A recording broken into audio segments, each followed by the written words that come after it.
ঢাকাবাসী কেমন আছেন? আলহামদুলিল্লাহ।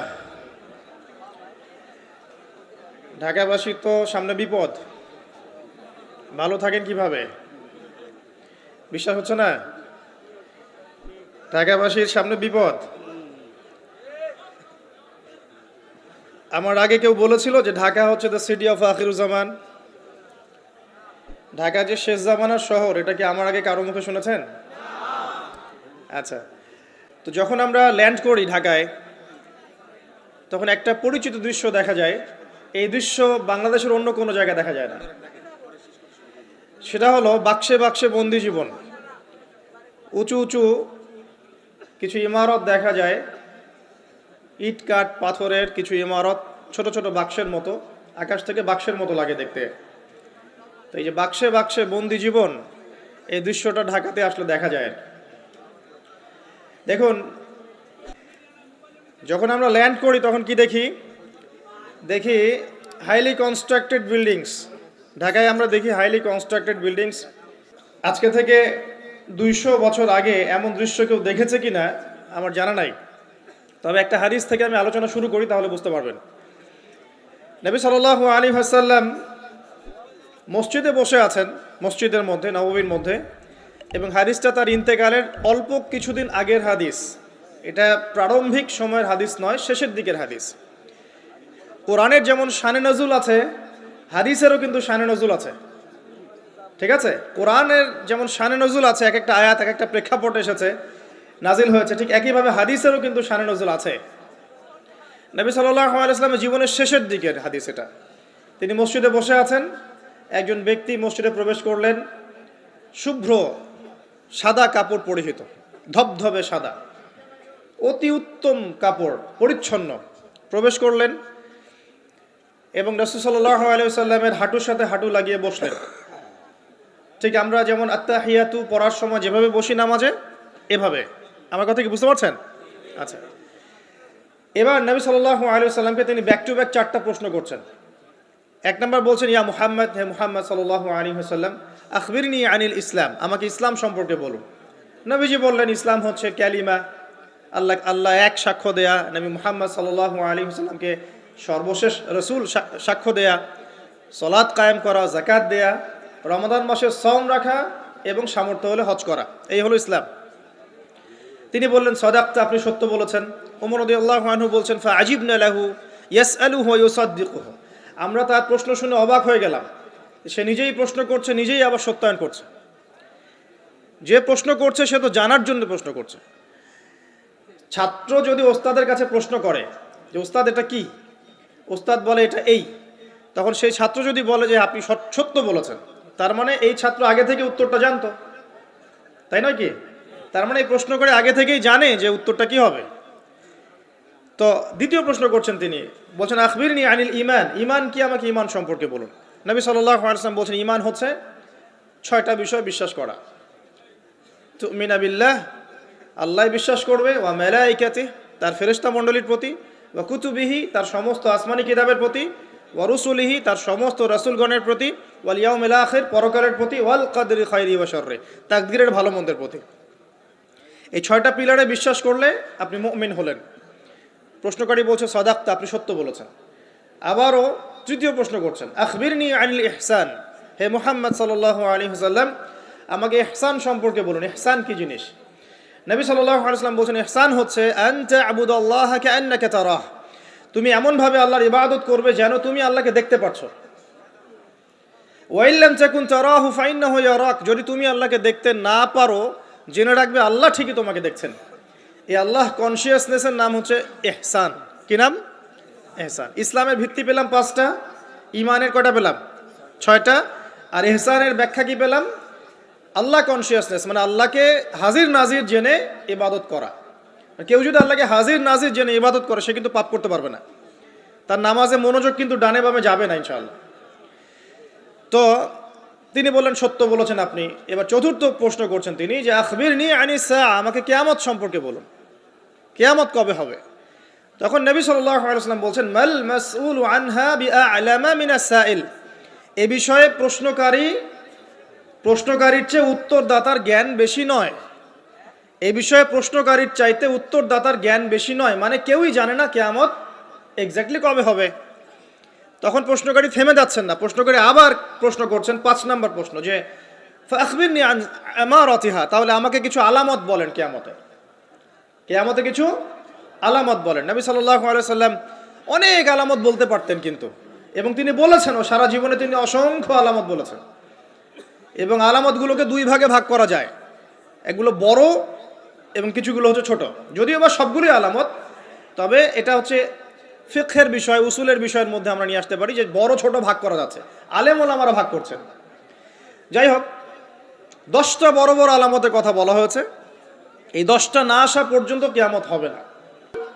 নবী ঈসা ইবনে মারইয়ামের আগমন, ইয়াজুজ আর মাজুজ, দাব্বাতুল আরদ, জমিন থেকে প্রাণী বের হবে, ইয়েমেনের আগুন, 3টা বড় বড় ভূমিকম্প, পশ্চিম দিক থেকে সূর্যোদয়, এরকম 10টা আলামত বলা হয়েছে। এগুলো না হওয়া পর্যন্ত কিয়ামত হবে না। এগুলো এখনো হয়নি, এগুলোর কোনোটাই এখনো আসেনি। এগুলো বাদ দিয়ে যেগুলো আলামত সুগরা আমরা বলছি, ছোট ছোট, এগুলোর ম্যাক্সিমাম প্রায় 99% আমরা এখন দেখতে পারি। তবে দেখার জন্য চোখ লাগবে, আর চোখ বলতে শুধু বাইরের চোখকে বোঝাচ্ছি না, হৃদয়ের কলবের কি লাগবে?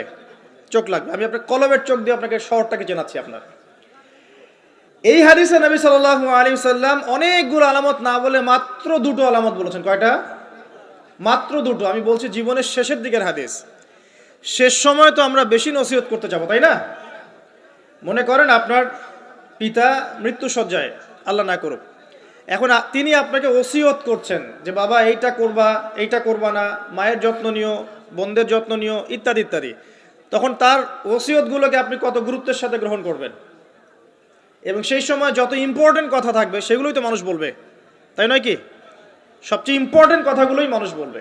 তো নবী সাল্লাল্লাহু আলাইহি ওয়াসাল্লাম এদিকে এসে মাত্র 2টো সাইনের কথা বলছেন। তার মধ্যে একটা হচ্ছে, ভালো করে শোনেন, তার মধ্যে একটা হচ্ছে আনতালিদাল আমাতু রাব্বাতুহা। যখন তুমি দেখবে, প্রশ্নকারীকে বলছে, যখন তুমি দেখবে যে দাসী তার মনিবকে জন্ম দিচ্ছে, দাসী তার মনিবকে জন্ম দিচ্ছে, মানে দাসী কিভাবে মনিবকে জন্ম দিতে পারে? দাসী কি মনিবকে জন্ম দিতে পারে? উত্তর, এখানে 3টা ব্যাখ্যা হতে পারে। কয়টা ব্যাখ্যা? 3টা। এছাড়াও আরো ব্যাখ্যা হতে পারে, হয়তো আল্লাহ পাক সেটা আমাদের জেহেনে হয়তো এখনো দেন নাই, হয়তো এমন কেউ আসবে পরবর্তী জেনারেশন, তারা হয়তো আরো ব্যাখ্যা করতে পারবে। তবে 3টা ব্যাখ্যা এখন পাওয়া যায়। 1 নাম্বার, দাসী তার মনিবকে জন্ম দিবে অর্থ হচ্ছে পিতা মাতার সাথে দাস দাসীর মতো আচরণ করা হবে। এবং এটাও কিন্তু কিয়ামতের আগের একটা বড় নিদর্শন যে পিতা মাতার সাথে দাস দাসীর মতো আচরণ করা হবে, এবং যেটা এখন হচ্ছে। আমরা দেখছি পিতা মাতার অধিকার তারা পাচ্ছে না, সন্তানদের হাতে নির্যাতনের শিকার হচ্ছে, বৃদ্ধাশ্রমে থাকতে হচ্ছে। সারা জীবন যে সন্তানকে বড় করলো, আজকে সেই সন্তান তার ওই যে কাফনের টাকা পর্যন্ত দিতে যাচ্ছে না, মারা গেছে লাশটা পর্যন্ত নিতে আসে না, এমন হচ্ছে না? এবং বস্তুবাদী শহরগুলোতে তো এটা বেশি। আর আমাদের শহরটা বস্তুবাদী না? আমাদের শহরে মানুষ বস্তুবাদী না? মানুষ বস্তুবাদী, কেউ অন্যের দিকে তাকানোর সময় নাই। এটা বোঝার জন্য আপনাকে ফ্লাইওভার উঠতে হবে। ফ্লাইওভার উঠে দাঁড়িয়ে থাকেন, দেখেন মানুষ ছুটছে নিজের চরকায় তেল দেওয়ার জন্য, কারো দিকে তাকানোর সময় নাই। এই সকাল থেকে শুরু হয়, রাত একদম 3টা 4টা পর্যন্ত এটা চলছে, সারাদিন 24/7। উদ্দেশ্য কি? দুনিয়া। অল্প কিছু মানুষের বাইরে আছে যাদের উদ্দেশ্য আখেরাত, বেশিরভাগের উদ্দেশ্য কি? দুনিয়া। বাড়ি গাড়ি, টাকা, জমি জমা, স্ট্যাটাস, দ্যাটস অল। মানে মানুষের এই কনসেপ্টটাকে বলা হয় মেটেরিয়ালিজম। কি বলে? মেটেরিয়ালিজম মানে বস্তুবাদিতা। কি বলে? কথা বলেন। বস্তুবাদিতা। মুমিনের চিন্তা থাকে পরকাল কেন্দ্রিক, যে কাজে পরকালের স্বার্থ আছে আমি সেই কাজ করব, যেই কাজে পরকালের স্বার্থ নয় আমি করব না, এটা মুমিনের চিন্তা। আর কাফের মুশরিক বেদিন ফাসেক মুনাফিকদের চিন্তা হচ্ছে যেখানে দুনিয়ার স্বার্থ ওখানে থাকবো, দুনিয়ার স্বার্থ নাই থাকবো না। এই যে দুনিয়ার স্বার্থে মানুষের সারাটা জীবন ক্ষয় করে দেয়া, এর নাম বস্তুবাদিতা, মেটেরিয়ালিজম বলে এটাকে। যাই হোক, আমাদের শহরের বেশিরভাগ মানুষ কি বস্তুবাদী না? এখন সবাই দেখবেন, আমি বুঝাচ্ছি, আমি যতটা পারছি সহজ করার চেষ্টা করছি। ম্যাক্সিমাম আমাদের শহরের মানুষ এখন বস্তুবাদী। সবার চিন্তা একটাই, দুনিয়া, দুনিয়া আর দুনিয়া। যে দুনিয়া সম্পর্কে নবী সাল্লাল্লাহু আলাইহি ওয়াসাল্লাম বলেছেন, একটু শোনেন, যে মনে করেন এটা একটা মহাসাগর। নবী সাল্লাল্লাহু আলাইহি ওয়াসাল্লাম বলছেন এখানে একটা আঙ্গুল ঢুকিয়ে দাও, দিয়ে বের করো। এই আঙ্গুলে যতটুকু পানি আছে এটা দুনিয়া, আর এই পুরো মহাসাগরে যত পানি আছে এটা পরকাল। একদিন সাহাবীদেরকে নিয়ে নবী যাচ্ছেন সাল্লাল্লাহু আলাইহি সাল্লাম, একটা মৃত গাধা বা বকরির বাচ্চা পড়ে আছে, মৃত গাধা বকরির বাচ্চা। সাহাবীদেরকে বলছেন, হে আমার সাহাবীরা, তোমরা কি এই বকরির বাচ্চাটাকে 1 দিরহামের বিনিময়ে কিনতে চাও? কিসের বিনিময়ে?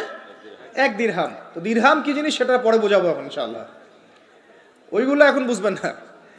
দিরহাম কি জিনিস ওটা পরে বুঝবেন। দিরহাম থাকলে আর রিজার্ভ কমতো না। দিরহাম থাকতো যদি কোনো কান্ট্রি রিজার্ভ আর কমতো না। রিজার্ভ কমে ডলারের ভিত্তিতে, আর ডলার হচ্ছে এখন সারা ওয়ার্ল্ডের ডমিনেটিং কারেন্সি, ওটাকে হার্ড কারেন্সি বলে। মানে আপনি তেল কিনতে চান, 1 কোটি টাকা ব্রিফকেসে নিয়ে আমাদের আবু ধাবিতে চলে যান, গিয়ে শেখদেরকে বলেন যে আমাকে 1 কোটি টাকার তেল দেন, 1 ফোঁটাও তেল দিবেন আপনাকে, দিবে না। যতক্ষণ আপনি ওই টাকাটাকে ডলারে কনভার্ট করবেন তারপর দিবেন, আপনাকে তখন সুন্দর মতো তেল দিবেন। এই dollar petrol, dollar petrol, petrol ছাড়া ডলারের এক্সচেঞ্জ নাই। এটা হচ্ছে পেট্রো ডলার মনিটরিং সিস্টেম। আপনার কাছে গোল্ড আছে মনে করেন, সোনা। এখন সোনাটাকে আপনি যে ভাঙাবেন, ভাঙিয়ে যে মানে কান্ট্রির অন্যান্য ডেভেলপমেন্টের কাজে লাগাবেন, তার জন্য ডলারের সিঁড়ি পার হয়ে যেতে হবে আপনাকে। অথচ এই দিনার এবং দিরহাম রাসূল সাল্লাল্লাহু আলাইহি ওয়াসাল্লামের যুগের কারেন্সি ছিল, দিনার দিরহাম, যার ইন্ট্রিনসিক ভ্যালু বা অন্তর্নিহিত মান কখনো কমে যাবে না। দেখাচ্ছি, দাঁড়ান, আমি এমনি এমনি করে কথা বলি না। আসহাবুল কাহফ কত বছর ঘুমিয়েছিলেন বলেন? 309 বছর। 309 বছর। পকেটের মধ্যে কিছু কয়েন ছিল, সোনার আর রূপার কয়েন। এই এলাকা ছেড়ে চলে গেছে, গুহার মধ্যে ঘুমিয়েছে, রাত কাটাবে, আল্লাহ পাক ঘুম পাড়িয়ে রেখেছেন 309 বছর। 309 বছর ঘুম থেকে ওঠার পর তারা বলছে, কেম লাবিস্তুম, তোমরা কতদিন ঘুমিয়েছো? একজন বলছে লাবিস না ইয়াওমান আও বা'দা ইয়াওম, একদিন ঘুমিয়েছি বা একদিনের কিছু অংশ ঘুমিয়েছে। ঠিক আছে, ঘুম থেকে উঠেছে, এখন ক্ষুধার্ত আমরা, যাও এই মুদ্রাগুলো নিয়ে বাজারে যাও, বাজারে গিয়ে দেখো ফালয়ানজুর আইয়ুহা আজকা তুআমা, খেয়াল করে দেখো কোন খাবারটা উত্তম পবিত্র, ওটা নিয়ে আসো। তো 309 বছর একটা মুদ্রা নিয়ে ঘুমানোর পরেও মুদ্রার মান কমে যায়নি। ওই টাকা দিয়ে ঠিকই রুটি কেনা গেছে। এখন আপনি আপনার কারেন্সিগুলো নিয়ে 309 বছর ঘুমানো লাগবে না, আপনি 10 বছর ঘুমান। 10 লাখ টাকা নিয়ে 10 বছর ঘুমান, 10 লাখ টাকার মান যদি 9 লাখ টাকায় না নেমে আনছে, তাহলে আমি নাম বদলাই ফেলাবো। এখন 1 লাখ, দাঁড়ান, ঠিক বলেন না, দাঁড়ান, বোঝেন আগে। এখন এই যে 1 লাখ টাকার মানটা হারালেন আপনি, 1 লাখ টাকার মানটা আপনি হারিয়ে ফেললেন, তো ওই 1 লাখ টাকা আর্ন করার জন্য আপনাকে শ্রম দিতে হয়নি? আপনার মাথার ঘাম পায়ে ফেলতে হয়েছে না? তাহলে আপনার শ্রমটা গেল কোথায়? তাহলে কেউ আপনার শ্রমটা লুটে পুটে খেয়ে ফেললো। যেহেতু আপনার কারেন্সির মানটা ডলার বেসড, এই কারণে ওই মনিটরিং সিস্টেম যারা চালায় ওরা আপনার এভাবে করে শ্রমটাকে সিজ করে ফেলে দেবে। আর আমি যদি আপনাকে আমার ফার্মে কাজ করিয়ে সারাদিন কাজ করানোর পরে আপনাকে কোনো পারিশ্রমিক না দেই, শ্রমের কোনো মূল্য না দেই, আপনি আমাকে জালেম বলবেন না? বলবেন কি না? ঠিক এই কারণে আমরা বলছি এই মনিটরিং সিস্টেমটাই জুলুম। আর নবীজি বলছে দিনারের কথা বলছেন, দিরহামের কথা বলছেন। এটা যদি আপনার পকেটে থাকতো 309 বছর কেন, 1000 বছর পর উঠলে ওটার মান সেটাই থাকবে, কমতো না। এই হলো ইসলামিক কারেন্সি। তো এটা নিয়ে কথা বললে আবার এক শ্রেণীর ঘুমটাওয়ালা শায়েখ আছে, কিছু সত্য কথা ওরা হজম করতে পারে না। তখন দেখা যায় যে একটা ফতোয়া দিবে, এ খারেজি হয়ে গেছে, ফাইজলামি পাইছে আর কি। কে খারেজি একটু বলে নেই। খারেজি আকীদাটা কি আসলে? খারেজি আকীদা হচ্ছে কোনো ব্যক্তি যদি অন্য কোনো মুসলমানকে যদি কবিরা গুনাহ করার কারণে কাফের মনে করে। কথা বোঝেন? আপনি সুদ খেয়েছেন বা ঘুষ খেয়েছেন বা জেনা করেছেন, এগুলো কবিরা গুনাহ। এখন আমি যদি বলি যে সুদ ঘুষ জেনা করার কারণে আপনি কাফের হয়ে গেছেন, আপনাকে হত্যা করা জায়েজ, তাহলে আমি খারেজি। বুঝতে পারছেন কথা? কিন্তু আমি কি কখনো এরকম করে কথা বলেছি? এই যে মনিটরিং সিস্টেম নিয়ে কথা বললাম, এর সাথে কবিরা গুনার কি সম্পর্ক আর খাওয়ারিজমের কি সম্পর্ক? আবার কোনো কোনো ক্ষেত্রে দেখা যায় যে পলিটিক্যাল সমালোচনা করলে খারেজি টাইটেল দিয়ে দিবে। ওই যে বললাম, আমাদের শেখদের কাছে যান মিডল ইস্টের, গিয়ে আপনি দেন, টাকা দেন, তেল দিবে না, ডলার না দিলে বলবো এই যে এন্টি মিডল ইস্ট কথা বলেছে, অতএব সে খারেজি হয়ে গেছে। আর আমি আপনাকে একটা এক্সাম্পল দিই, শোনেন, বোঝেন কথাগুলো, বোঝেন। ইয়াজিদের নাম শুনেছেন? ইয়াজিদ ভালো শাসক ছিল না খারাপ শাসক ছিল? তার আমলে হুসাইন রাদিয়াল্লাহু আনহু শাহাদাতের ঘটনা ঘটেছে, হাররার যুদ্ধ ঘটেছে, সে মদিনা আক্রমণ করেছে, মক্কাও আক্রমণ করেছিল, ম্যাসাকার করেছে। বহু সাহাবী তার এই শাসন মেনে নেয় নাই। তার মধ্যে একজন হচ্ছে আব্দুল্লাহ বিন জুবাইর রাদিয়াল্লাহু আনহু, জুবাইর ইবনে আওয়াম রাদিয়াল্লাহু আনহু ছেলে। তার অনুসারী অনেক সাহাবী ছিলেন।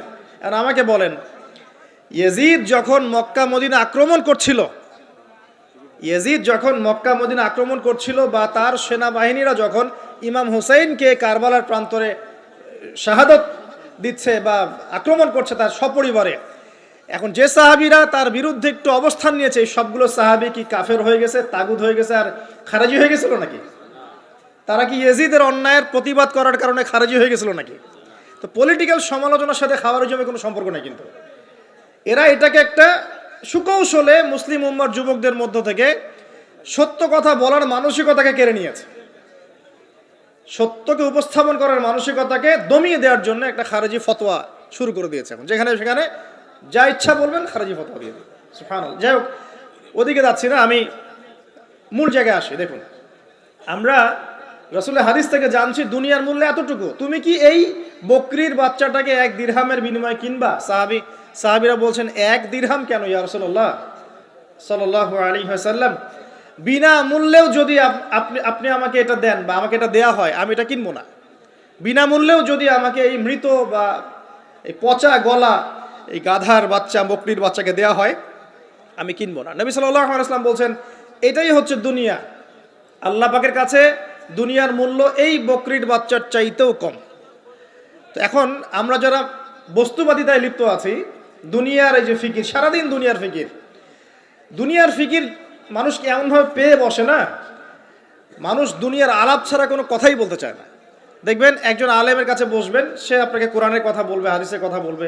একজন দুনিয়াদার মানুষের পাশে বসবেন, 1 ঘন্টা বসে থাকলেও একটা কোরআনের কথা বলবে না, আর হাদিসের কথা মুখ থেকে বের হবে না। আর তার মাথাটা ফাংশন হয়ে গেছে দুনিয়া দিয়ে। ঠিক আছে, সে যদি ড্রাইভার হয় সারাদিন গাড়ির পেঁচাল পারবে, গাড়ি এটা, গাড়ি ওইটা এমন, গাড়ি ওইটা এমন। সে যদি ইকোনমিক সেক্টরের মানুষ হয় বলবে এই যে ব্যবসা এমন, এই ব্যবসা এমন, ওই ব্যবসা এমন। সুদী মহাজন হয় বলবে এই এখানে সুদ দিলে এত হবে, এখানে দিলে এত হবে। আর পলিটিক্স যদি করে তাহলে সারাদিন পলিটিক্যাল আলাপ করবে। দুনিয়ার সেক্টরে যারা পটু আর কি, দুনিয়ার ফাংশনটা মাথায় এমনভাবে ইনস্টল করা থাকে যে এটা ছাড়া অন্য কোনো কথা তার মুখ থেকে বের হবে না। নবী সাল্লাল্লাহু আলাইহি ওয়াসাল্লাম দুনিয়াকে এত তুচ্ছ করেছেন। এখন আমি আপনাকে বোঝাচ্ছিলাম যে আনতালিদাল আমাতু রাব্বাতুহা, দাসী তার মনিবকে জন্ম দিবে, এর অর্থ একটা এই যে পিতামাতার সাথে এখন দাসীর মতো আচরণ করা হবে। সেটা কি হচ্ছে না বলেন? এটা যারা পিতামাতা হয়েছেন, বার্ধক্যে চলে গেছেন, তারা খুব ভালো করে জানেন যেই সন্তানের জন্য সারাটা জীবন তারা মাথার ঘাম পায়ে ফেললেন, এই সন্তান তার খোঁজ খবর পর্যন্ত নেয় না। এখন ব্রিটেন, অক্সফোর্ড, হার্ভার্ড থেকে পড়ে আসছে, ঢাকা বিশ্ববিদ্যালয় থেকে বড় বড় ডিগ্রি নিয়ে আসছে, তার বাবা এখন থাকে বৃদ্ধাশ্রমে। জাহাঙ্গীরনগর ইউনিভার্সিটির একজন প্রফেসর, তিনি বৃদ্ধাশ্রমে আছেন। একটা ভিডিও দেখলাম তার, তিনি বলছেন যে আমি আমার পরিবারের জন্য কি না করেছি, আজকে আমি এত বড় প্রফেসর হওয়ার পরে আমার শেষ জীবনটা এখানে কাটছে। মাঝে মাঝে এগুলো দেখলে মনে হয়, মনটা চায় যে আমরাও কিছু বৃদ্ধাশ্রম করি, যাদেরকে আল্লাহ পাক তৌফিক দিয়েছেন আপনারা করবেন। যদিও ইসলামে বৃদ্ধাশ্রমের কোনো জায়গা নাই, মায়ের পায়ের নিচেই সন্তানের বেহেশত, কিন্তু এখন পরিবেশ এত খারাপ যে কিছু কিছু বৃদ্ধাশ্রমের দরকার হয়ে পড়েছে। জাতীয় একটা দৈনিক পত্রিকা দেখলাম, তারা বলছে যে এখন বৃদ্ধাশ্রম সময়ের দাবি হয়ে গেছে, বৃদ্ধাশ্রম এখন সময়ের দাবি হয়ে গেছে। আপনাদের সামর্থ্য থাকলে আপনারা করবেন। শেষ জীবনটা যেন আমাদের এই বার্ধক্যে উপনীত হওয়া মায়েরা এবং বাবারা, তারা যেন আল্লাহর ইবাদত করে কাটাতে পারে এমন একটা পরিবেশ তৈরি করে দিবেন। টেনশন ফ্রি ভাবে তারা যেন 3 বেলা খায়, জিকির আজগার করে, তাসবিহ তাহলিল করে, কোরআন তেলাওয়াত করে, শেষ জীবনটা যেন ঈমান ইসলামের উপর থেকে মৃত্যুবরণ করতে পারে, এরকম একটা ব্যবস্থা করে দেন। ইনশাআল্লাহ বহুত নেকি হবে ইনশাআল্লাহ। আল্লাহ পাক আপনাকে বরকত দিবেন ইনশাআল্লাহ।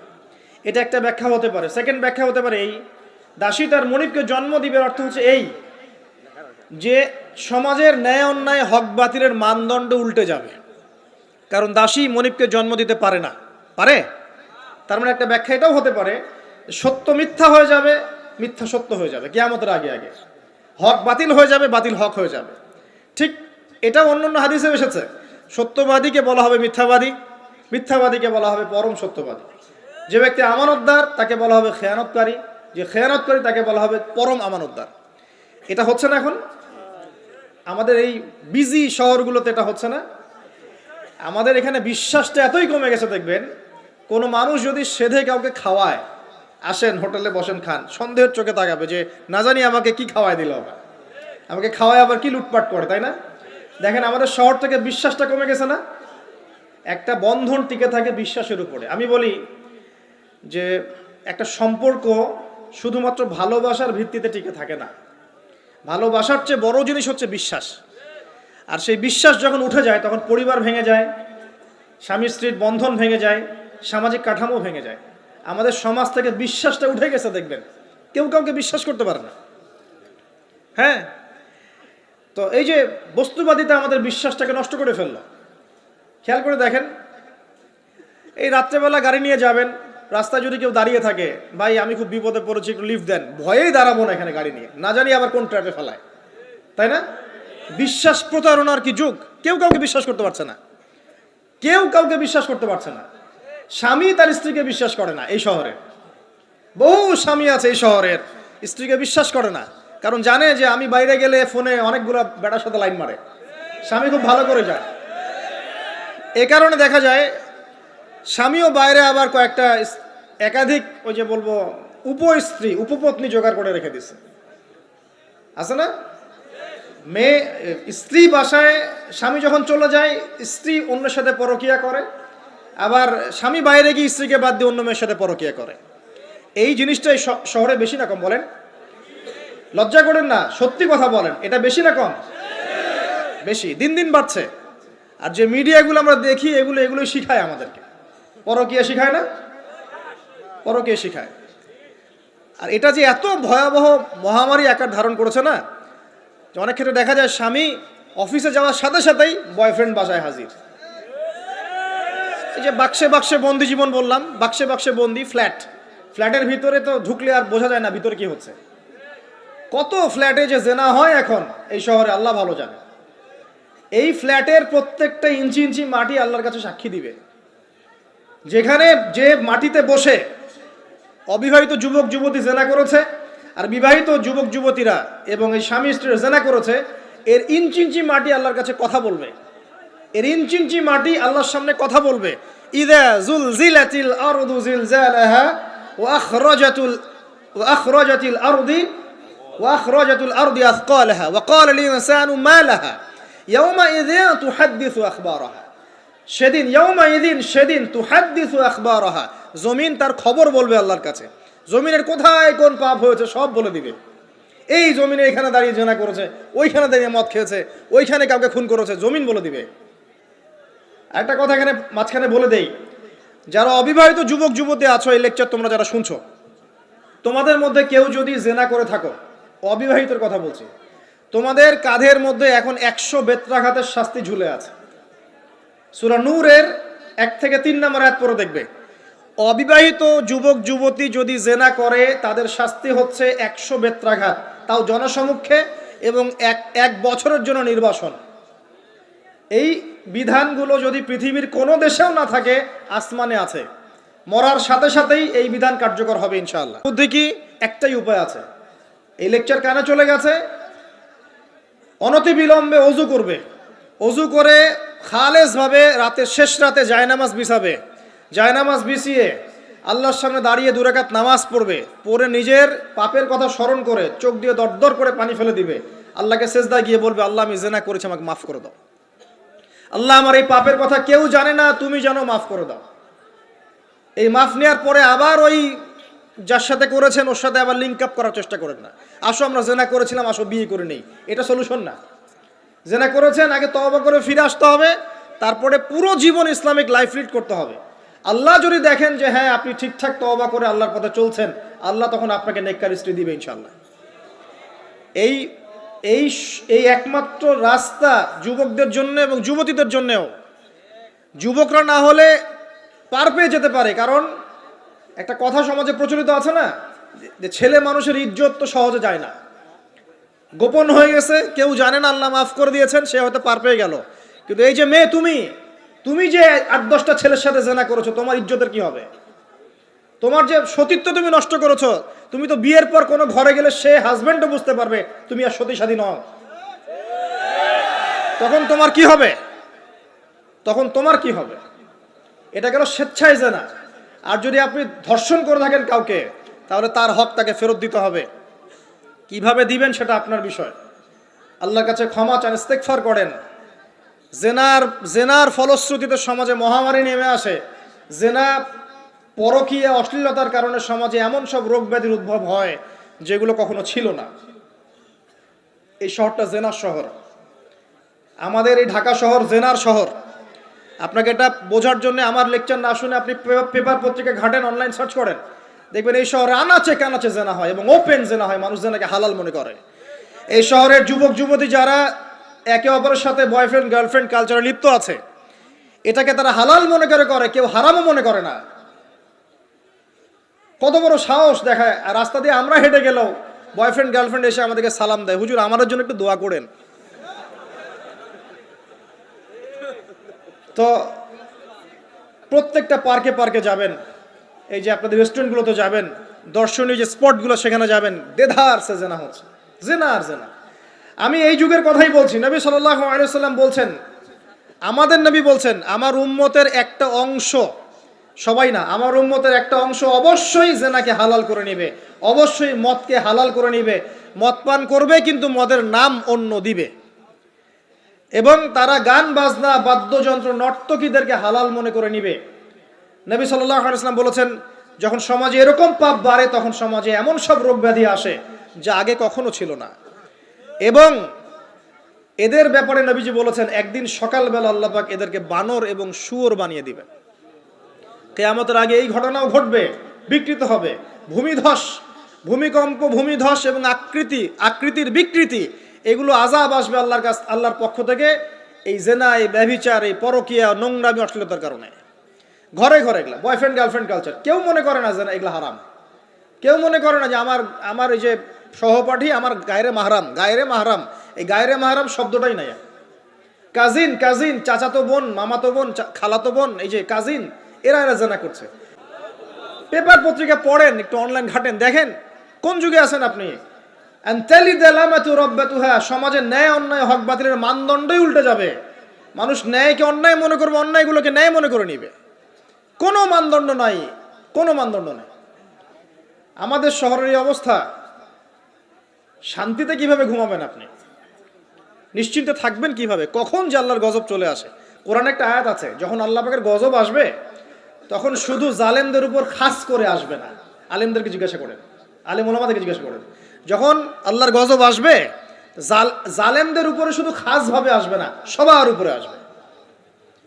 তা আমি খুব ভালো মানুষ, ওয়াজ করছি, নসিহত করছি, পার পেয়ে যাবো এমন ভাবার সুযোগই নাই। আপনাকে আপনার সাধ্য মতো অন্যায়ের প্রতিবাদ করার চেষ্টা করতে হবে। লাতা'মুরুন্না বিল মা'রুফ, নবীজি বলছেন, অবশ্যই তোমরা সৎ কাজের আদেশ করো। ওয়ালা তানহাউন্না আনিল মুনকার, অবশ্যই অসৎ কাজে নিষেধ করো। আও লা ইউশিকান্নাল্লাহু আন ইয়াবআসা আলাইকুম ইকাবাম মিন, অন্যথায় আমি আশঙ্কা করি তোমাদের উপর আল্লাহর পক্ষ থেকে বিশাল গজব আসবে। সুম্মা তাদউনাহু, এরপর তোমরা সবাই আল্লাহর কাছে দোয়া করবে, আল্লাহ গজব সরিয়ে দাও। লা ইউস্তাজাবু দুআকুম, তোমাদের দোয়া কবুল করা হবে না। নবী সাল্লাল্লাহু আলাইহি ওয়াসাল্লাম বলেন, মান রাআ মিনকুম মুনকারান, তোমাদের মধ্যে যে কেউ হুএভার হি ইজ, যে কেউ যদি কোনো মুনকার, নোংরা গর্হিত কোনো কাজ দেখে, তাহলে যেন ফাল ইউগাইয়ির বিয়াদিহি, তার সামর্থ্য থাকলে হাত দিয়ে যেন ঠেকায়। সামর্থ্য থাকলে হাত দিয়ে যেন ঠেকায়। যাদেরকে আল্লাহ পাক হাত দিয়ে ঠেকানোর ক্ষমতা দিয়েছেন তাদেরকে আল্লাহ জিজ্ঞাসাবাদ করবেন, কেন ঠেকালে না তুমি? জেনার লাইসেন্স দিলে কেন? মদের লাইসেন্স দিচ্ছ কেন? ঠেকালে না কেন তুমি? অন্যায় কাজকে ঠেকালে না কেন? যদি তুমি না পারো, আইল্লাম ইয়াস্তাতি, যদি সে না পারে, তাহলে ফাল ইউগাইয়ির বিলিসানি, তাহলে যেন মুখ দিয়ে সেটা প্রতিবাদ করে। এই যে মুখ দিয়ে প্রতিবাদ করার ক্ষমতা আলেম ওলামার আছে, যাদের হাতের ক্ষমতা নেই, মুখের ক্ষমতা আছে। সেটাও যদি না পারো, আইল্লাম ইয়াস্তাতি, সেটাতেও যদি সে সক্ষম না হয়, ফাবিকলবিহি, তাহলে যেন অন্তর দিয়ে ঘৃণাটা পর্যন্ত করে। ওয়াবিযালিকা আদআফুল ঈমান, এটা হচ্ছে ঈমানের সবচেয়ে নিকৃষ্ট একটা অবস্থা, সর্বনিম্ন অবস্থা। এর নিচে ঈমানের কোনো অবস্থাই নাই। তার মানে অন্যায় দেখে আমাদের যাদের মনে কোনো ফিলিংসই কাজ করছে না, তার মানে আমাদের ঈমান নাই। আসলে সহজ কথা, ঈমানের সেই তেজ নাই আমাদের মধ্যে। আসুন, একটা ব্যাখ্যা এটাও হতে পারে, সমাজে ন্যায় অন্যায় হক বাতিলের মানদণ্ড উল্টে যাবে। একটা জায়গায় যাচ্ছি, তার আগে একটা কথা বলতে ভুলে গিয়েছিলাম। এখন বিবাহিত যারা আছে, এই যে দেবর আর ভাবি, এই যে শালি আর দুলা ভাই, মধুর সম্পর্ক না এগুলা? দাঁড়াও, এগুলো মধুর সম্পর্ক। দেখা যায় সুবহানাল্লাহ, এই যে আমার এখানে ফোন আছে না, আমাদের আমাদের অফিসিয়াল পেজ আছে, অফিসিয়াল পেজে যত প্রশ্ন আসে দেখি ম্যাক্সিমাম জেনা কেন্দ্রিক, ব্যভিচার কেন্দ্রিক, পরকীয়া কেন্দ্রিক। একজন প্রশ্ন করেছে যে দুলা ভাইয়ের চরিত্র এত খারাপ ছিল, আর ওই মেয়ের বয়স তখন কম ছিল, 13 বছর বয়স। 13 বছর বয়সের মেয়ের দিকে সে চোখ দিয়েছে। যাকে বিয়ে করেছে তার সাথে তো সম্পর্ক আছেই, যাকে বিয়ে করেছে ওর সাথে তো সম্পর্ক আছেই। তারপরে আপনার শালির সাথে সম্পর্ক। এখন শালির সাথে তার 2 বছর ধরে সম্পর্ক করার পর সেগুলোর ভিডিও ধারণ করেছে, ধারণ করে তাকে ব্ল্যাকমেইল করছে যে যদি আমার সাথে খারাপ কাজে সে রাজি না হয় তাহলে এই ভিডিওগুলো ভাইরাল করে ফেলবো। এই যে অনলাইনের যুগ, এখন তো মানুষ নিশ্চিন্তে মানুষ যে একটা প্রাইভেট লাইফ লিড করবে সেটাও করতে পারে না। প্রাইভেট লাইফের সব কিছু রেকর্ডেড হয়ে যায় এখন, হয় না? তো এটা একটা ফিতনা, মহা ফিতনা। এখন সে রেকর্ড করেছে, এইভাবে ব্ল্যাকমেইল করে এই শালীর সতীত্ব নষ্ট করলো। 1 বছর 2 বছর না, 3 বছর ধরে। এখন এই মেয়ে প্রশ্ন করছে পেজের মধ্যে যে এখন তার মানসিক অবস্থা এতই খারাপ, সে জিজ্ঞাসা করছে আমি যদি আত্মহত্যা করি তাহলে আমার পাপ হবে কিনা। এই মেয়েটা যদি আপনার বোন হতো কি করতেন আপনি? আল্লাহ না করুক এই মেয়ে যদি কারো মেয়ে হতো তাহলে কি করতেন আপনি? আপনার কাছের কেউ হলে আপনি কি করতেন? এখানে ওই শাস্তিটা না বলে সামনে যেতে পারছি না। শোনেন, যারা বিবাহিত ব্যক্তি হওয়ার পরেও পরকীয়া করেছেন, বিবাহ করার পরেও পরকীয়ার পাপে লিপ্ত ছিলেন বা এখনো আছেন, জেনে হোক না জেনে হোক করেছেন, অথবা এটা জেনে করেছেন যেটা একটা খারাপ কাজ তারপরেও করেছেন, রাসূলুল্লাহ সাল্লাল্লাহু আলাইহি ওয়াসাল্লামের হাদিস এবং আল্লাহ পাকের কালাম অনুযায়ী তাদের শাস্তি হচ্ছে কোমর পর্যন্ত মাটিতে পুঁতে ফেলে পাথর নিক্ষেপ করে রজম করে হত্যা করা। ইসলামিক যদি কোনো রাষ্ট্র থাকতো বা এটা যদি হতো, ওমর রাদিয়াল্লাহু আনহুর যুগ হতো, তাহলে এই শাস্তির বাইরে আপনি চলতে পারতেন না যদি এটা প্রমাণ হতো। এই শাস্তি যদি দুনিয়াতে কার্যকর নাও হয়, আপনি যদি তওবা না করে মারা যান তাহলে কিয়ামতের মাঠে এই শাস্তি আপনি ভোগ করবেন। খুব মজা লাগছে পরকীয়া করতে। সকালে একটার সাথে, দুপুরে একটার সাথে, আজকে একজনের সাথে রাত কাটান, কালকে আরেকজনের সাথে রাত কাটান, খুব মজা পাচ্ছেন। রাত্রেবেলা মদ খান আর হোটেলে রাত কাটান, সকালবেলা আবার অফিসে যান। আমাদের শহরের এগুলা কালচার কোত্থেকে আসলো? এই শহরকে পবিত্র করবে কে এবং এই শহরের আসল রূপগুলো স্পষ্ট করবে কারা? খুব মজা পাচ্ছেন এগুলোতে। সুবহানাল্লাহ। একটা বিষয় বুঝাই, ইসলামে কেসাস আছে, কেসাস। মনে করেন আমাকে কেউ হত্যা করেছে, আপনি তাকে হত্যা করতে পারবেন। মনে করেন আপনি কাউকে হত্যা করেছেন, ঠিক আমাদের লজের মতো কেউ যদি কাউকে হত্যা করে তাকে ফাঁসি দেওয়া হয় না, এরকমই কেউ যদি কাউকে হত্যা করে ইসলামের বিধান কেসাস করা, মানে হাতের বদলে হাত, চোখের বদলে চোখ, কানের বদলে কান, নাকের বদলে নাক, জানের বদলে জান, যদি প্রমাণ হয়। কিন্তু এখানেও হত্যাকারীর বাঁচার সুযোগ আছে। কিরকম? মনে করেন আপনি আমার পরিবারের কাউকে হত্যা করেছেন, আল্লাহ না করুক। এখন আপনি এসে আমাকে ক্ষমা চাচ্ছেন যে আমার ভুল হয়ে গেছে, আমি রক্তপণ দিব, আমাকে মাফ করে দেন। এখন আমাদের পরিবারকে আপনাকে বললো ঠিক আছে আপনাকে মাফ করে দিলাম, আপনার কেসাস করার দরকার নেই, আপনি রক্তপণ দিয়ে দেন, তাহলে আপনি বেঁচে থাকার সুযোগ পেলেন। কথা বুঝতে পারছেন? আরেকটা হচ্ছে মুরতাদ। মনে করেন কেউ ইসলামের কিছু বিষয়কে অস্বীকার করেছে, তাকে জেলখানায় বন্দি করে রাখা হবে, সুযোগ দেওয়া হবে যে আপনি কি এগুলো জেনে শুনে বলেছেন নাকি এর উপর অটল থাকবেন না ফিরে আসবেন। সে যদি বলে না আমি তওবা করলাম, আমি এগুলো থেকে ফিরে আসলাম, ও বেঁচে থাকার অধিকার পেয়ে গেল। কিন্তু বিবাহিত ব্যক্তি যারা ব্যভিচার করেছে, বিবাহিত ছেলে বা মেয়ে ব্যভিচার করেছে, তওবা করে যদি ফিরেও আসে, রজমের শাস্তি থেকে বাঁচার কোনো সুযোগ নাই। বুঝাতে পারছি না? একজন মহিলার কথা বলি তারা বুঝতে পারবেন। এটা একজন মহিলা সাহাবীর ক্ষেত্রেও হয়েছে, একজন পুরুষ সাহাবীর ক্ষেত্রেও হয়েছে। আচ্ছা, পুরুষ সাহাবীর কথা বাদ দিয়ে মহিলা সাহাবীর কথাটা বলি। মহিলা সাহাবী এসেছেন, এসে নবীজিকে বলছেন ইয়া রাসূলুল্লাহ তাহিরনি, আমাকে পবিত্র করুন, আমি একটা অন্যায় করেছি, আমি বিশাল একটা অন্যায় করেছি। নবী সাল্লাল্লাহু আলাইহি ওয়াসাল্লাম বলছে কি করেছো তুমি? তখন সে বলছে আমি জিনা করেছি। নবী সাল্লাল্লাহু আলাইহি ওয়াসাল্লাম বলছেন বাসায় যাও, বাসায় গিয়ে আল্লাহর কাছে তওবা করো, আল্লাহ পাক মাফ করে দিবেন।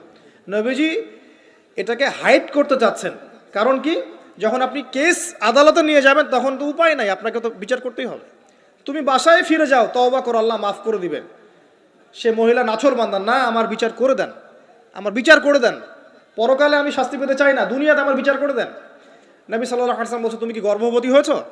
হ্যাঁ, জেনার কারণে আমি গর্ভবতী হয়ে গেছি। এরকম হচ্ছে না এখন? আর যে অ্যাবর্শন করছে না ওই যে ক্লিনিকে গিয়ে, এটাও ট্রেন্ড হয়ে গেছে। হইল, সমস্যা কোথায়? কি এমন হয়েছে? আমার কি কেরিয়ার নষ্ট হয়ে গেছে? ফ্যামিনিস্ট নোংরা মেয়ে কোথাকার। তারপরে এই মেয়ে বলছে হ্যাঁ আমি গর্ভবতী হয়েছি ইয়া রাসূলুল্লাহ। নবী সাল্লাল্লাহু আলাইহি ওয়াসাল্লাম বলছেন বাসায় ফিরে যাও, সন্তান যখন খালাস হবে তারপরে এসো বিচার করে দেব। 9 থেকে 10 মাস সে এই সন্তানকে গর্ভে ধরলো।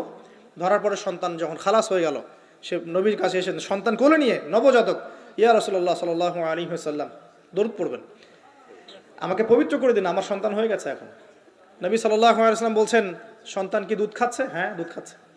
তাহলে তুমি তাকে দুধ পান করাও। কত বছর দুধ পান করাতে হয়? 2 বছর। 2 বছর দুধ পান করাও, দুধ পান করা শেষ হবে তারপরে এসে তোমার বিচার করে দিব। এবার 2 বছর দুধ পান করানোর পর এই মহিলা এসেছে, সন্তানের হাতে একটা রুটি। নবীজিকে বলছেন ইয়া রাসূলুল্লাহ সাল্লাল্লাহু আলাইহি ওয়াসাল্লাম, আমার সন্তান এখন রুটি খেতে পারে, আমার সন্তান এখন রুটি খেতে পারে, আমার বিচার করে দিন। তখন নবী সাল্লাল্লাহু আলাইহি ওয়াসাল্লাম বলছেন সাহাবীরা, তোমাদের মধ্যে কেউ কি আছো এই সন্তানের দায়িত্ব নিবে? একজন আনসার সাহাবী বলছেন আমি দায়িত্ব নিব। তখন এই আনসার সাহাবীর কোলে নবী সাল্লাল্লাহু আলাইহি ওয়াসাল্লাম এই বাচ্চাকে তুলে দিলেন। তুলে দেওয়ার পর খালিদ বিন ওয়ালিদ রাদিয়াল্লাহু আনহু অন্যান্য সাহাবীদেরকে বললেন যাও এই মহিলাকে নিয়ে যাও, কোমর পর্যন্ত গেড়ে দিয়ে রজম করে হত্যা করবে। এবার এই মহিলাকে নিয়ে যাওয়া হচ্ছে, একটা কথা বানিয়ে বলছি না, এই আপনার আলেম ওলামা যারা আছেন জিজ্ঞাসা করবেন কওমি মাদ্রাসার। এই মহিলাকে নিয়ে যাওয়া হচ্ছে, মহিলাকে পাথর নিক্ষেপ করা হচ্ছে। পাথর নিক্ষেপ করার মধ্যে খালিদ বিন ওয়ালিদ রাদিয়াল্লাহু আনহুর পাথরও ছিল। খালিদ বিন ওয়ালিদ রাদিয়াল্লাহু নাম শুনেছেন না? বীর সাহাবী, তিনি পাথর নিক্ষেপ করেছেন একটা। এই পাথরের আঘাতে ওই মহিলার কোন একটা জায়গায় লেগেছে, গায়ের লেগে রক্ত বের হয়ে গেছে, রক্তের ছিটাটা তার গায়ের এই যে কাপড় এসে পড়েছে। কাপড় এসে পড়ার সাথে সাথে খালিদ বিন ওয়ালিদ রাদিয়াল্লাহু আনহু বলছেন ছি ছি ছি ছি ছি, আমার গায়ের মধ্যে এরকম নোংরা ব্যভিচারী মহিলার একটা রক্ত পড়লো কিভাবে? এরকম একটা তাচ্ছিল্যের কথা বলেছেন। তখন নবী সাল্লাল্লাহু আলাইহি ওয়াসাল্লাম বলছেন হে খালিদ তুমি থামো, হে খালিদ তুমি চুপ করো। তুমি জানো এই মহিলা এই 2 বছরে 3 বছরে এত তওবা করেছে আল্লাহর কাছে, এই সমস্ত তওবা যদি মদিনাবাসীর মধ্যে বন্টন করে দেওয়া হয় তবুও কম হয়ে যাবে। আর আমি এখন দেখছি মহিলা জান্নাতে সাঁতার কাটছে। আমি বুঝাতে পারছি না আপনাকে প্রিয় বোন, প্রিয় ভাই, যারা বিবাহিত হয়ে ব্যভিচার করছেন, জেনা করছেন, তিনি তওবা করেছিলেন, তওবা করেছেন, আল্লাহ পাক মাফও করে দিয়েছেন, জান্নাতে চলে গেছেন, কিন্তু পৃথিবীতে তার শাস্তি কায়েম করা হয়েছে। বিবাহিত ব্যক্তি ব্যভিচার করে ফেললে তার পৃথিবীতে বেঁচে থাকার অধিকার সে হারিয়ে ফেলে। আর এই পাপটাকে আমাদের সমাজে এত সহজ বানিয়ে দেওয়া হয়েছে, যে যার সাথে ইচ্ছা পরকীয়া করতে পারে। মেয়েও করছে, ভাবিও করছে, শালিও করে, দুলাভাইও করে, সবাই আমরা পরকীয়া করতে যাচ্ছি। পরকীয়ার 6 লাভ বন্ধ করতে হবে, পরিবারে পর্দা কায়েম করতে হবে, অপসংস্কৃতি ঠেকিয়ে দেন, এগুলা চ্যানেলগুলো বন্ধ করে ফেলেন বাসা থেকে। ইসলামিক সমাজ কায়েম না করতে পারলে আমাদের মা বোনরা সব নষ্ট হয়ে যাবে দিন দিন। আর পরিবারের ইজ্জত যখন চলে যায়, কোনো কিছুর বিনিময়টাকে ফিরে পাওয়া যাবে না। কেন পরকীয়া করতে গিয়েছেন? আল্লাহ, আপনার যদি এতই চাহিদা থাকে আরেকটা বিয়ে করেন না কেন? বিয়ে করতে সাহস কুলায় না নাকি? বিয়ে করলে যে স্ত্রীকে নিয়ে সূর্যের আলোতে ঘুরতে হয়, ওই জন্য ইঁদুরের মতো রাতের বেলা অন্ধকারে আপনি থাকতে চান, সিংহের মতো সকালবেলা সূর্যের আলোতে স্নান করতে পারেন না। কথা বুঝতে পারেন না? বিয়ে করলে স্ত্রীকে নিয়ে পুরুষের মতো, সুপুরুষের মতো সূর্যের আলোকে আপনি হাঁটবেন রাস্তায়, কাউকে ভয় করবেন? আপনার মতো কোনো ভয় কাজ করবে না। আর এখন আপনি ইঁদুরের মতো রাতের অন্ধকারে রাত কাটান অন্য মেয়ের ঘরে গিয়ে। এই শহরের এই মহামারীগুলো বন্ধ করতে হবে। আমি এই শহরের একজন শুভাকাঙ্ক্ষী বাসিন্দা, আমি এখানকার, আমি আমার চোখ দিয়ে যা দেখছি এটা দেখার পর চুপ থাকতে পারি না। আমরা সব জায়গায় জানা দেখছি, আর মাদক দ্রব্য দেখছি, আর পরকীয়া দেখছি। পর্নোগ্রাফির তো শেষ নাই, প্রত্যেকের ফোনে ফোনে পর্নোগ্রাফি, এভরিবডি। পর্নোগ্রাফি আর মাদক আর ব্যভিচার, জেনা, ফ্রি মিক্সিং অবাধে আমাদের শহরে। বস্তুবাদী তো আছেই। তো এটাকে আখিরুজ্জামানের শহর বলবো নাকি আউয়ালুজ্জামানের শহর বলবো নাকি? শুধু এই শহরের সমস্যা এটা নয়, প্রত্যেক বড় বড় শহরে এই সমস্যা। ইভেন এগুলো এখন গ্রামে পর্যন্ত চলে গেছে, এগুলো গ্রামেও চলে গেছে, গ্রামে আরো বেশি আছে। দেখবেন শহরের ছেলেরা তো জিন্স আর টি শার্ট পরা মেয়েদেরকে দেখে অভ্যস্ত না, এরা না একটু কন্ট্রোল করতে পারে। আর যখন একটা গ্রামের ছেলে পর্নোগ্রাফি দেখবে, সে তো আর নিজেকে কন্ট্রোল করতে পারে না। বুঝতে পারছেন না? আমাদের শপিং মলগুলোতে গেলে আমরা দেখি টি শার্ট আর গেঞ্জি পরা মেয়ে ঘুরছে, তাই না? এটা দেখতে দেখতে অভ্যস্ত আমরা, এই জন্য আমরা কন্ট্রোল করতে পারি কিছুটা হলেও, তাই না ছেলেরা? কিন্তু গ্রামের ছেলে মেয়ে যারা, তারা কিন্তু পর্ন দেখলে আর কন্ট্রোল করতে পারে না। দেখুন গ্রামে ধর্ষণ দিন দিন বাড়ছে, ডে বাই ডে। এই সমস্যাগুলো বড় বড় প্রত্যেক বিগ সিটিজ অ্যান্ড টাউনে এই সমস্যা, একই সমস্যা। এরা এমন একটা সভ্যতা যারা প্রত্যেকটা পাপকে গ্লোবালাইজেশন করে দিয়েছে। সুদ খেয়েছে, সারা বিশ্বে ছড়িয়ে দিয়েছে। মদ খেয়েছে, সারা বিশ্বে ছড়িয়ে দিয়েছে। জেনা করেছে, সারা বিশ্বে ছড়িয়ে দিয়েছে। ফ্যামিলিস্ট রেভলিউশন সারা বিশ্বে ছড়িয়ে দিয়েছে। ব্যাংকিং, সুদভিত্তিক ব্যাংকিং সিস্টেম সারা বিশ্বে ছড়িয়ে দিয়েছে। প্রত্যেকটা সমস্যা দেখবেন ওখান থেকে সারা বিশ্বে ছড়িয়ে গেছে। আর আমরা মনে করি ওরাই নাকি মানবতার মুক্তির পথ দেখাবে। সুবহানাল্লাহ। ওরা আমাকে শিখাবে নারীর স্বাধীনতা, অধিকার? আমার কাছে কোরআন এবং সুন্নাহ আছে, রাসূল আছেন, আমার কাছে আল্লাহ আছেন। এগুলোকে বাদ দিয়ে তোমার কথা শুনতে হবে আমাকে? এরা আমাদেরকে বাঁচাবে না, বরং এরা সারা বিশ্বে ইয়াজুজ মাজুজের মতো ফিতনার ফাসাদ সৃষ্টি করে বেড়াচ্ছে। আসুন, একটা ব্যাখ্যায় অনেক কথা হয়ে গেল। আল্লাহর ওয়াস্তে যুবক যুবতী যারা আছো, লেকচার যদি কানে যাবে, আজকেই জেনা থেকে তওবা করতে হবে। জেনার ধার কাছে যাওয়া যাবে না। আর হালাল উপার্জনের সোর্স হয়ে গেছে, অবিবাহিত থাকার দরকার নাই, বিয়ে করে ফেলেন।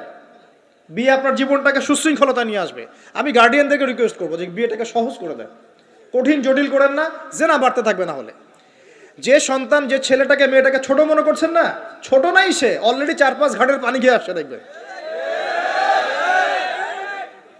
আপনারা পরিসংখ্যান দেখেন, বাংলাদেশের ইয়াং ইউথ জেনারেশন যারা আছে, এদের মধ্যে ম্যাক্সিমামই বিবাহ বহির্ভূত সম্পর্ক স্বাদ পেয়ে গেছে অলরেডি।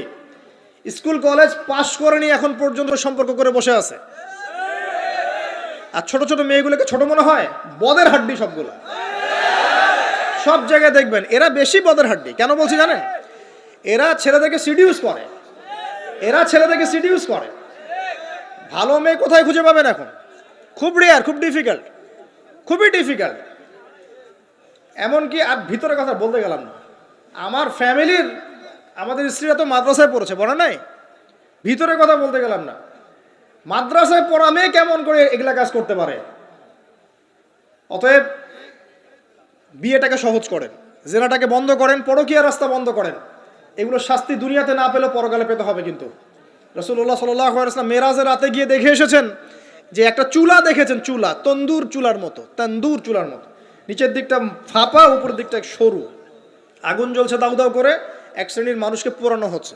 আগুন যখন ফ্লো বাড়ছে, মানুষ উপরে আসছে, ফ্লো কমছে, নিচে নামছে, এভাবে আর কি। রাসূলুল্লাহ সাল্লাল্লাহু আলাইহি ওয়াসাল্লাম জিজ্ঞাসা করলেন, ইয়া জিবরিল, এরা কারা? জিবরাইল আলাইহিস সালাম বলছে, এরা আপনার উম্মতের সেই সব ব্যক্তি যারা জেনার পাপে লিপ্ত ছিল, এবং তাদের এই আযাব থেকে এত দুর্গন্ধ বের হচ্ছে কল্পনা করতে পারবেন না। আর এক শ্রেণীর লোককে দেখেছেন, সামনে এই যে ভালো গোশত, পাশে খারাপ পচা গোশত, বসে বসে পচা গোশত খাচ্ছে, ভালো গোশত খাচ্ছে না। শাস্তি হচ্ছে কবরে, বারজাখের জগতে। নবী জিজ্ঞাসা করছেন, এরা কারা? জিবরাইল আলাইহিস সালাম বলছে, এরা হচ্ছে আপনার উম্মতের সেই সব ব্যক্তি যাদের ঘরে পবিত্র স্বামী ছিল, পবিত্র স্ত্রী ছিল, তাদের সাথে সন্তুষ্ট না থেকে তারা পরকীয়া করেছে। আল্লাহ পাক আমাদের শহরটাকে হেফাজত করুন। আমিন। এখানে একটাই সলিউশন, ইসলামিক অনুশাসন, আদারওয়াইজ অন্য কোনো সলিউশন নাই। কতক্ষণ ভালো থাকবেন আপনি? চতুর্দিক থেকে আপনাকে জেনায় উদ্যুক্ত করা হচ্ছে। আপনি অনলাইনে ঢোকেন, এই যে ফোনটা নেন, ফেসবুকে ঢোকেন, ইউটিউবে ঢোকেন, খালি জেনা আর জেনা। মানে জেনাটাকে এমনভাবে দেখানো হয় যে কি যে মজার একটা বিষয়, কি যে মজা একটা। অথচ জানেন, জেনার মধ্যে যার্রা পরিমাণ কোনো সুখ নাই। আপনি হালালভাবে বিয়ে করেন, আপনি যে সুখটা পাবেন, আপনি শত শত জেনা করলে সে সুখ পাবেন না। আসেন, অনেক লম্বা না করে আমি ফিনিশিংয়ের দিকে টানছি এখন এদিক থেকে। দ্বিতীয় ব্যাখ্যা এটা হতে পারে যে সমাজে ন্যায় অন্যায়, হক বাতিলের মানদণ্ডই কি হবে? উল্টে যাবে। উল্টে গেছে কিনা? মানুষ এখন মিথ্যাবাদীকে সত্যবাদী মনে করে কিনা? এবং ওয়ার্ল্ডে যত বড় বড় মিথ্যা নিউজগুলো হয়, সবাই এগুলোকে সত্য মনে করে না? আর সত্য নিউজগুলোকে মানুষ মিথ্যা মনে করে। আমানতদার একটা ব্যক্তি বলে যে চরম খেয়ানতকারী ব্যক্তি বলে আমানতদার। যার চরিত্র দেখবেন সবচেয়ে খারাপ, ওকে বলছে একেবারে কি চরিত্র, মহান চরিত্র অধিকারী একটা। আর সবচেয়ে উন্নত চরিত্র অধিকারী নবী সাল্লাল্লাহু আলাইহি ওয়াসাল্লামকে মানুষ গালি দেয়, তাই না? তো দেখেন, মানদণ্ড উল্টে গেছে। আরেকটা ব্যাখ্যা বলছি এই হাদিসের শব্দটার, আনতালিদ আলামাতু রাব্বাতুহা। হ্যাঁ, সত্যি সত্যি দাসী মনিবকে জন্ম দিতে পারে, এটা বোঝার জন্য এই যুগটাই সবচেয়ে উৎকৃষ্ট। কিভাবে জন্ম দিতে পারে দেখুন, একটু মনোযোগ দেন। ফ্যামিনিস্ট রেভলিউশনের কারণে বহু মেয়ে বাইরের সভ্যতা, যারা এইসব কান্ট্রিতে না, বাইরের কান্ট্রিগুলোতে বাচ্চা কাচ্চা নেওয়ার সময় পায় না।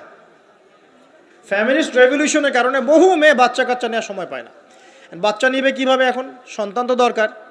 তখন কি করে, মধ্যবিত্ত নিম্ন মধ্যবিত্ত কান্ট্রিগুলো থেকে কিছু মেয়েকে হায়ার করা হয়, তাদের যে গর্ভটা এটাকে হায়ার করা হয়, যে তোমার গর্ভে আমার স্পার্ম ইনজেক্ট করা হবে এবং 9 মাস সেখানে সন্তানটা হবে, তারপর সন্তান জন্ম দিয়ে তুমি তোমার অনারিয়াম নিয়ে চলে যাবে।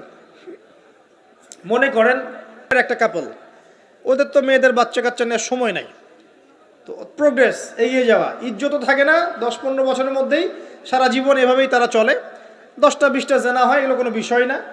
ডিভোর্স তো সকালে বিয়ে হলে বিকেলে ডিভোর্স হয়, বাচ্চা কাচ্চা নেওয়ার ফুরসত নাই। একটা শ্রীলঙ্কার কোনো মেয়ের গর্ভ ভাড়া করেছে, এখন গর্ভের সন্তান হলো, সন্তান জন্ম দেওয়ার পরে এই সন্তানটা নিয়ে তাকে তার অনারিয়াম দেওয়া হচ্ছে $10,000-20,000 ডলার নিয়ে সে বাচ্চাটা দিয়ে দিল। এই যে বাচ্চাটা যে হলো, এই বাচ্চাটা হচ্ছে মনিবের, আর এই মেয়েটা হচ্ছে এখানে দাসী। এই যে দাসী তার মনিবকে জন্ম দিল কি দিল না, বুঝতে পারছেন না কথা মনে হয়? এই ব্যাখ্যাটা আজকে থেকে 30-40 বছর আগেও করা যেত না, এখন 30-40 বছরের মধ্যেই ব্যাখ্যাটা করা যায়। ইসলাম এভাবেই চিরপ্রাচীন, চির নতুন, চির আধুনিক। কথা বুঝতে পারছেন? অতএব এটা একটা আলামত নবীজি বলেছেন যে দাসী তার মনিবকে জন্ম দিবে, আরেকটা আলামত বলেছেন, এইটা ব্যাখ্যা করে আমি শেষ করছি। দেখুন কোন হাদিসের কথা বলছি। ওই যে ব্যক্তি আসলো সাদা কাপড় পরে, 4টা প্রশ্ন করলো, তার মধ্যে শেষ প্রশ্ন হচ্ছে কিয়ামত কবে হবে। নবীজি বলছেন আমি তো জানি না, কারণ এক্স্যাক্টলি কোন ডেটা হবে আমরা কেউ জানি না। প্রশ্নকারী উত্তরদাতার জ্ঞান সমান। আলামত বলে দেন, প্রথম আলামত বললেন এটা। সেকেন্ড আলামত কি বলছেন, খুব ভালো করে শুনুন। দ্বিতীয় আলামত বলছেন ওয়ান তারাল, যখন তুমি দেখবে ওয়ান তারাল হুফাতাল উরাতাল আলাতা রিয়াশাই ইয়াতাতাওয়ালুনা ফিল বুনিয়ান, এরকম 5টা শব্দ। যখন তুমি দেখবে সমাজের সবচেয়ে নিম্ন শ্রেণীর, বিনা কাপড়ের, বিনা জুতার, মানে কাপড় কেনার টাকা নাই, জুতা পরার টাকা নাই, নগ্ন পদের, নগ্ন দেখে, রিয়াশাই মানে হচ্ছে এই রাখাল শ্রেণীর মানুষ, এই শ্রেণীর মানুষরা যখন ইয়াতাতাওয়ালুনা ফিল বুনিয়ান, উঁচু উঁচু অট্টালিকা নির্মাণের প্রতিযোগিতা করবে, তখন তুমি কিয়ামতের অপেক্ষা করতে থাকো। জীবনের শেষের দিকের হাদিসে মাত্র 2টো আলামত, ঠিক এই যুগের কথাই নবীজি বলেছেন। এই যুগ যখন চোখের সামনে দেখতে পারবে, ফান্তাজিরি সা, কিয়ামতের অপেক্ষা করো। যখন আমরা উপর থেকে ল্যান্ড করি শহরে, আমরা দেখি যে ইয়াতাতাওয়ালুনা ফিল বুনিয়ান, এই উঁচু উঁচু অট্টালিকা নির্মাণের প্রতিযোগিতা চলছে বাক্সে বাক্সে বন্দি জীবনে। তো কিভাবে সম্ভব, প্রশ্ন এখন একটা আপনার কাছে আমার, কিভাবে সম্ভব সমাজের সবচেয়ে নিম্ন শ্রেণীর মানুষ, রাখাল শ্রেণীর মানুষ, গায়ে কাপড় নাই, স্যান্ডেল নাই, কিভাবে পড়বে সে? উত্তর দেন না, কিভাবে সম্ভব? উত্তর 2টো। এক, সুদের মধ্য দিয়ে সম্ভব, সুদের মধ্য দিয়ে সম্ভব। সবচেয়ে দরিদ্র মানুষের বিল্ডিং নির্মাণের প্রতিযোগিতা সম্ভব। সেকেন্ডটা হচ্ছে অন্যের সম্পদ আত্মসাৎ এবং করাপশন, এর মধ্য দিয়ে সম্ভব এটা করা। এবং এই জিনিসগুলোও শেষ জামানার আলামত। শেষ জামানার সুদ র্যাপিডলি বাড়তে থাকবে। একটা ব্যক্তি খুঁজে পাওয়া যাবে না মনে হয় যার গায়ে সুদের ছিটাফোঁটা গিয়ে লাগবে না। এই যে আমি বসে আছি, মনে করছেন আমি সুদ খাই না, বা আপনি খাচ্ছেন না, আপনি না খেলেও, প্রত্যক্ষভাবে না খেলেও পরোক্ষভাবে ঠিকই খাচ্ছেন। না খেলেও আপনার গায়ে সুদের ছিটাফোঁটা গিয়ে লাগছেই। এমন কোনো কান্ট্রি পৃথিবীতে নাই যেটা টোটালি সুদমুক্ত হতে পারবে এখন। IMF এর আন্ডারে আর ওয়ার্ল্ড ব্যাংকের আন্ডারে কোনো কান্ট্রি পারবে না। আপনি যাই নিতে যান, চড়া সুদের লোন দিতে হবে, আর এই লোন আমাদের পকেট থেকে শোধ করতে হবে। অতএব প্রত্যক্ষভাবে না খেলেও পরোক্ষভাবে আপনি খাচ্ছেন। হয় খাচ্ছেন, না হয় দিচ্ছেন, না হলে সাক্ষী থাকছেন, না হলে লিখে রাখছেন, কিছু একটা করছেন। এটা সেই জামানা। আর কি? করাপশন, অন্যের সম্পদ আত্মসাতের এই যে একটা প্রতিযোগিতা চলছে আমাদের অন্যায়ভাবে, এর মধ্য দিয়ে সম্ভব এই নিচু শ্রেণীর মানুষের অট্টালিকা নির্মাণের প্রতিযোগিতা। প্রিয় ভাইয়েরা, রাত অনেক গভীর হয়েছে, আর দীর্ঘ লম্বা করছি না, একটু কনক্লুশনের দিকে আসি, একটু মনোযোগ দেন। দেখুন, আলামাতুস সাআ নিয়ে পড়াশোনা করুন, পাশাপাশি কোরআন হাদিস পড়বেন অবশ্যই, এর পাশাপাশি ইকোনমিক্স পড়েন, ওয়ার্ল্ড অ্যাফেয়ার্স বোঝেন, হিস্ট্রি পড়েন। এগুলোকে কম্বাইন্ড করে আপনি দেখবেন যে আপনার বাহ্যিক চোখ, অভ্যন্তরীণ চোখ খুলে যাবে ইনশাআল্লাহ। তো আপনি বুঝতে পারবেন যে এখনকার সময় আর 100 বছর আগের সময় সেম না। এখন বহু কিছু দেখা যাচ্ছে যেগুলো আগে দেখা যেত না। আর আমরা আমাদের শহরটাকে যদি বাঁচাতে চাই, তাহলে আমাদের এই জেনার মহামারী থেকে বের হতে হবে, মাদকের মহামারী থেকে বের হতে হবে, সুদের মহামারী থেকে বের হতে হবে, অবিশ্বাস প্রতারণার এই যুগ থেকে বের হতে হবে, ব্যভিচারের যুগ থেকে বের হতে হবে। আমাদের পারিবারিক মূল্যবোধগুলো ঠিক করতে হবে, সবাইকে কোরআন সুন্নাহর জ্ঞানে জ্ঞানী হওয়ার চেষ্টা করতে হবে। বস্তুবাদিতা, দুনিয়ার মোহ থেকে আগে বের হতে হবে, দুনিয়ার মোহ থেকে বের হতে হবে। দুনিয়ার মোহটা থেকে বের হলেই সব ঠিক হয়ে যাবে ইনশাআল্লাহ। কবর, পরকাল, আখেরাত এগুলো চিন্তা ফিকির সবসময় থাকলেই বের হতে পারবেন ইনশাআল্লাহ। শিয়ানা ধার্মিক হওয়ার দরকার নাই। ধর্ম খুব ভালো বুঝি, দুনিয়াটা আগে বুঝি, ধর্ম পরে বুঝি, প্রয়োজন নাই। এটা শিয়ানা ধার্মিক। আগে দুনিয়ার স্বার্থ ঠিক বুঝবে, তারপর পরকাল। নো, আগে পরকাল বুঝবো, তারপর দুনিয়া। যে কাজে পরকালীন স্বার্থ নাই আমি নাই, যে কাজে পরকালীন স্বার্থ আছে আমরা আছি ইনশাআল্লাহ। প্রত্যেক মুসলিম যুবক যুবতী, তরুণ তরুণী এবং আমাদের শ্রদ্ধেয় বড়রা যারা আছেন, সকলের প্রতি একটা আমার প্রাণ ভরা একটা নসিহাত, যে আমাদের সবাইকে আগে জ্ঞান অর্জন করতে হবে, চর্চা বাড়াতে হবে, পাশাপাশি আধ্যাত্মিকত্ব অর্জন করতে হবে, ইহসান দরকার, ইমানের আলো দরকার, ইসলামের পরিপূর্ণতা দরকার, আংশিক না, পরিপূর্ণ ইসলাম দরকার। উদখুলু ফিস সিলমি কাফা, পরিপূর্ণরূপে। নৈতিকতার অবক্ষয় হয়েছে, এটাকে ঠিক করতে হবে। আমাদের যুবক সমাজকে মাদকের মহামারী থেকে বের করতে হবে, ওদের জন্য রিজিকের সোর্সগুলো বাড়াতে হবে। উদ্যোক্তা হয়ে যান, পড়াশোনা করে উদ্যোক্তা হয়ে যান, ব্যবসা করেন, ব্যবসায় অগ্রগামী হন, প্রয়োজনে কৃষিভিত্তিক অর্থনীতিতে যান, উদ্যোক্তা হয়ে যান। উপার্জনের সোর্স হয়ে গেছে, বিয়ে করে ফেলেন, পারিবারিক আদর্শ ঠিক করেন। পরিবারের চাল ডাল নাই, পরিবারে পর্দা যেন থাকে। পরিবারে চাল ডাল নাই, পরিবারে পর্দা থাকতে হবে।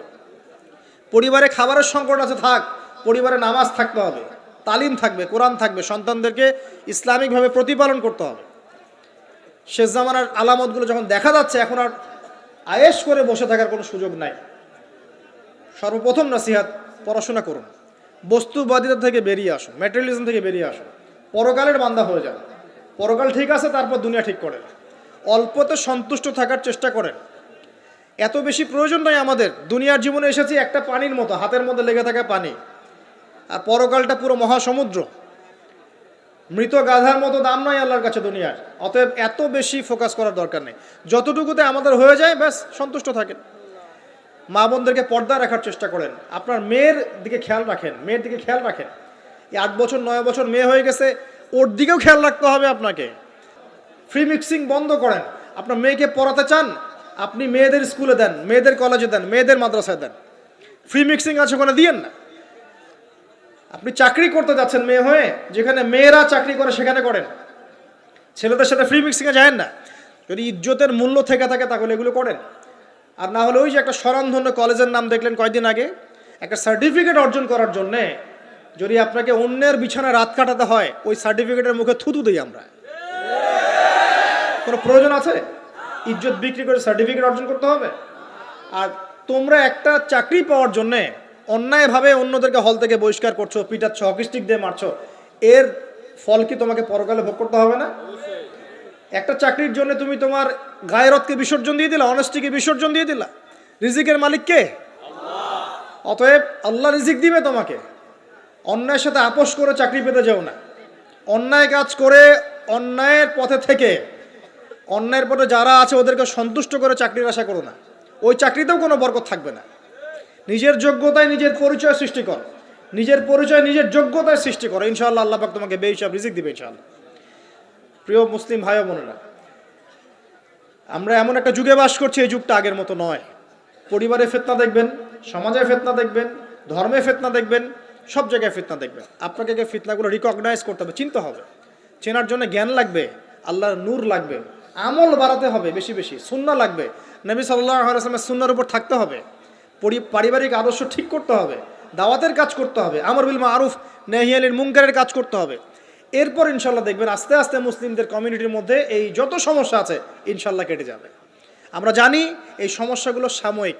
পৃথিবী যেহেতু সাময়িক, পৃথিবীর সব কিছুই সাময়িক। পৃথিবী যেহেতু একটা সাময়িক জায়গা, এখানকার সব কিছুই সাময়িক। এখন যা চলছে পুরো বিশ্বে, এই অন্যায়, জুলুম, পাপাচার, বেহায়াপন, অশ্লীলতা কিছুই থাকবে না ইনশাআল্লাহ। আস্তে আস্তে মুসলিমরা এগিয়ে যাবে, নৈতিকতার উন্নয়ন হবে, মুসলিমদের জ্ঞান বাড়বে, ঐক্য হবে। আল্লাহ পাক আমাদের সবাইকে ইসলামের জন্য কবুল করে নিন, আমিন।